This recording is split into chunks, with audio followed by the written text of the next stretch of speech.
আপনি যদি সফল হতে চান কিন্তু শান্তি হারাতে না চান, তাহলে এই ভিডিওটা আপনার জন্য। শেষ পর্যন্ত শুনুন, কারণ আজ বলবো এমন একজন মানুষের 12টি পরামর্শ, যিনি পৃথিবীর অন্যতম ধনী হয়েও আজও একই পুরনো বাড়িতে থাকেন, সাধারণ খাবার খান আর জীবন উপভোগ করেন নিজের নিয়মে। তিনি ওয়ারেন বাফেট। এই ভিডিওতে যে 12টি কথা শুনবেন, সেগুলো শুধু টাকা বানানোর কৌশল নয়, এগুলো জীবন বদলে দেওয়ার সূত্র। ভিডিও শুরু করার আগে যারা এখনও চ্যানেলটা সাবস্ক্রাইব করেন নাই, এক্ষুনি সাবস্ক্রাইব করুন। এই 12টি পরামর্শ বুঝে নিতে পারলে আপনি শুধু ধনী না, হবেন সফল, শান্ত আর সত্যিকারের সুখী মানুষ। 1. যা খেয়ে আনন্দ পান সেটাই খান। 94 বছর বয়সেও ওয়ারেন বাফেট প্রতিদিন জীবন উপভোগ করেন নিজের মতো করে। তিনি নাশতায় খান ম্যাকডোনাল্ডস, সারাদিন খান চেরি কোক আর পাশে রাখেন পিনাট ব্রেটল। একবার মজা করে বলেছিলেন, 6 বছরের বাচ্চাদের মৃত্যুহার সবচেয়ে কম, তাই আমি তাদের মতোই খাই। এই কথার ভেতরে আছে গভীর জীবন দর্শন। 40-এর পর আমরা অনেকেই খাবারকে ভয় পেতে শুরু করি। এইটা খাবো তো ক্ষতি হবে, ওটা খেলেই অপরাধ বোধ। বাফেট বলেন, খুশি হওয়াটাও এক ধরনের বিনিয়োগ। যে খাবার খেয়ে আপনার মন ভালো হয়, জীবন উপভোগ করেন, সেটাই আসল সম্পদ। সুখ ছাড়া স্বাস্থ্য টেকে না, আর আনন্দ ছাড়া সফলতাও অর্থহীন। 2. টাকা নয়, মূল্যকে প্রাধান্য দিন। ওয়ারেন বাফেট বলেন, ভালোবাসা, সম্পর্ক কিংবা বন্ধুত্ব কখনো টাকার দামে মাপা যায় না। 40-এর পর প্রকৃত সম্পদ ব্যাংক ব্যালেন্স নয়, বরং মানসিক নিরাপত্তা। আপনার পাশে কে আছে, বিপদে কে দাঁড়ায়, আপনাকে কে নিঃস্বার্থভাবে গ্রহণ করে, এগুলোই আসল সম্পদ। তিনি বলেন, ভালোবাসা পেতে হলে আগে নিজেকে এমন মানুষ বানাতে হবে যাকে ভালোবাসা যায়। অর্থ আসে যায়, কিন্তু সম্পর্ক জীবনের ভিত্তি তৈরি করে। 3. বন্ধুত্বকে কখনো অর্থের সঙ্গে গুলিয়ে ফেলবেন না। অনেকেই বন্ধু বাছেন সুবিধা দেখে, কে কাজে লাগবে, কে লাভ এনে দেবে, এই হিসেব করে বন্ধু বাছেন। বাফেট একেবারেই উল্টো কথা বলেন। তিনি বিশ্বাস করেন, বন্ধুত্ব মানে সম্মান, বিশ্বাস আর দীর্ঘ পথ চলা। টাকা ঢুকলে সম্পর্ক নষ্ট হয়, আর সম্পর্ক নষ্ট হলে জীবন ফাঁকা হয়ে যায়। মনে রাখবেন, বন্ধু এমন হওয়া দরকার যাদের সামনে আপনি মুখোশ খুলে থাকতে পারেন। 4. বীজ বুনুন, বেচা কেনা নয়। ওয়ারেন বাফেট বলেন, তিনি ব্যবসা করেন না, তিনি গাছ লাগান। অধিকাংশ মানুষ দ্রুত লাভ চায়, আজ কিনে আজ বিক্রি, এই মানসিকতাই মানুষকে ক্লান্ত করে তোলে। বাফেটের পরামর্শ খুব পরিষ্কার। সাধারণ মানুষের জন্য সবচেয়ে ভালো সিদ্ধান্ত হল কম খরচের ইন্ডেক্স ফান্ডে ধৈর্য ধরে বিনিয়োগ। এখানে দরকার বুদ্ধির চেয়ে ধৈর্য, চালাকির চেয়ে সময়। গাছ যেমন একদিনে বড় হয় না, সম্পদও তেমনি সময় চায়। 5. বন্ধু বেছে নিন খুব সচেতনভাবে। ওয়ারেন বাফেট বলেন, যাদের মতো হতে চান তাদের সঙ্গেই থাকুন, কারণ মানুষের স্বভাব ছোঁয়াচে। আপনি যাদের সঙ্গে সময় কাটান, ধীরে ধীরে তাদের চিন্তা, অভ্যাস, লক্ষ্য সব আপনার ভেতরে ঢুকে পড়ে। চকচকে লোক নয়, বরং চরিত্রবান মানুষ বেছে নিন, যারা আপনাকে ভালো মানুষ হতে শেখায়।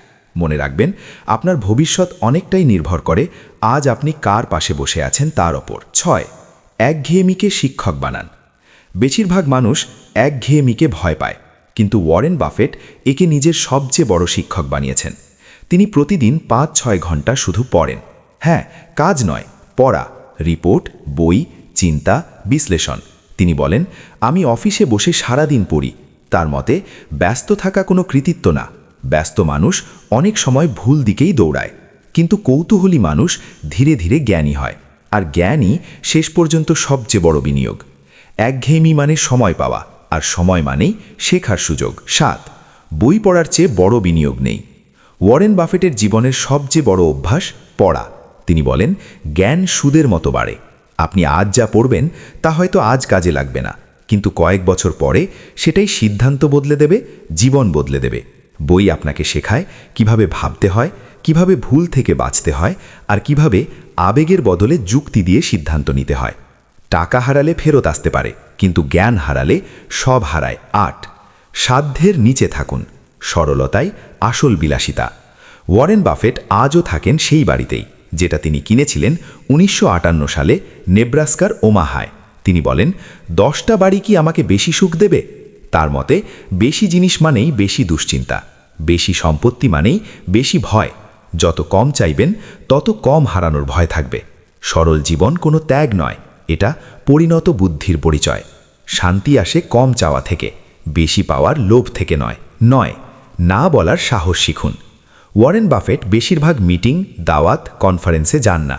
তিনি স্পষ্ট বলেন, সফল আর খুব সফল মানুষের পার্থক্য হল, খুব সফল মানুষ প্রায় সব কিছুকেই না বলে দেয়, কারণ সময়ই সবচেয়ে দামি সম্পদ।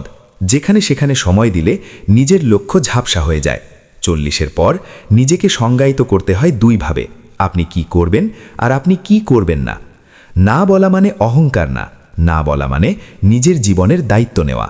10, সঠিক মানুষকে সঙ্গী বানান। ওয়ারেন বাফেট বলেন, আমার জীবনের সবচেয়ে বড় টার্নিং পয়েন্ট ছিল জন্ম নেওয়া আর সুজিকে পাওয়া। তিনি স্বীকার করেন, তার সাফল্যের পেছনে স্ত্রীর অবদান অপরিসীম। সঠিক জীবনসঙ্গী শুধু পাশে থাকে না, সে আপনাকে গড়ে তোলে। আপনার চিন্তা, স্বপ্ন, আত্মবিশ্বাস সব কিছুতেই প্রভাব ফেলে। ভুল মানুষ জীবনের গতি কমিয়ে দেয়, আর সঠিক মানুষ আপনাকে নিজের বেস্ট ভার্সনে পরিণত করে। তাই ওয়ারেন বাফেট বলেন, বিয়ে বা জীবনসঙ্গী নির্বাচন জীবনের সবচেয়ে গুরুত্বপূর্ণ সিদ্ধান্তগুলোর একটি। 11, প্রতিভার চেয়ে স্বভাব বেশি গুরুত্বপূর্ণ। ওয়ারেন বাফেট স্পষ্ট ভাষায় বলেন, দক্ষতা শেখানো যায়, কিন্তু সততা শেখানো যায় না। তিনি এমন মানুষ পছন্দ করেন যাদের কাছে নির্ভয়ে মানিব্যাগ রেখে আসা যায়, কারণ প্রতিভাবান কিন্তু অসৎ মানুষ শেষ পর্যন্ত ক্ষতি ডেকে আনে। বিশ্বাসযোগ্যতা হলো সবচেয়ে শক্ত মুদ্রা, এটা একবার হারালে আর ফিরে আসে না। 12, পরিষ্কারভাবে ভাবতে শিখুন। ওয়ারেন বাফেট ওয়াল স্ট্রিট ছেড়ে ওমাহায় চলে গিয়েছিলেন। অনেকে ভেবেছিল তিনি পিছিয়ে পড়ছেন, কিন্তু বাস্তবে তিনি নিজেকে শব্দ, চাপ আর বিশৃঙ্খলার থেকে দূরে রেখেছিলেন। তিনি বিশ্বাস করেন, পরিবেশ মানুষের চিন্তাকে প্রভাবিত করে। যেখানে বিশৃঙ্খলা সেখানে ভুল সিদ্ধান্ত, যেখানে ছজ্জতা সেখানে স্পষ্ট চিন্তা। তাই জীবনে কম শব্দ, কম নাটক, কম অপ্রয়োজনীয় মানুষ রাখুন। ওয়ারেন বাফেট আমাদের শেখান, সফলতা মানে শুধু টাকা না, সফলতা মানে শান্ত মন, পরিষ্কার চিন্তা আর সঠিক মানুষ। এই 12টা পরামর্শ যদি জীবনে সত্যি প্রয়োগ করতে পারেন, তাহলে আপনি ধনী না হলেও নিশ্চিতভাবে হবেন সুখী ও স্থির একজন মানুষ। আপনি কোন পরামর্শটা সবচেয়ে গুরুত্বপূর্ণ মনে করেন, কমেন্টে জানাতে ভুলবেন না।